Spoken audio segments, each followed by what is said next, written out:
ఈరోజు మనందరం కూడా గుర్తుపెట్టుకోవాల్సింది, ఇక్కడికి వచ్చినప్పుడు అవతల పార్టీ వాళ్ళు మనం ఎగతాళి చేయాల్సిన అవసరం లేదు. ప్రజల పనిష్మెంట్ ఇచ్చారు. ఇదే హౌస్లో నేను చూశాను. 23 సీట్లు మాకు వచ్చాయి. మేము బాధపడ్డాము.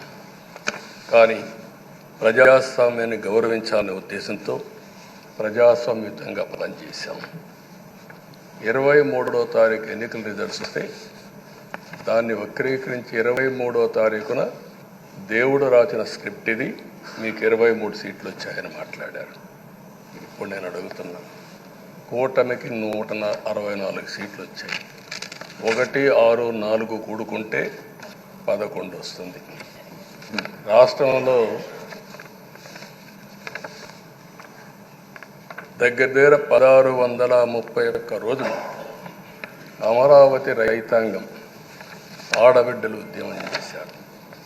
ఆ 4 నెంబర్లు కలుపుకుంటే 1, 6, 3, 1 కలుపుకుంటే 11 వస్తుంది. అంటే ఇది కూడా భగవంతుడి స్క్రిప్ట్ అయినా కూడా నేను మాట్లాడడం లేదు, నేను కామెంట్ చేయడం లేదు. ఈరోజు ఉంటే వాళ్ళకు కూడా అర్థమయ్యేది. వాళ్ళు ఉండకుండా పోవడం అనేది వాళ్ళ పిరికితనం తప్ప ఇంకోటి కాదని చెప్పి కూడా నేను మీకు తెలియజేస్తున్నా.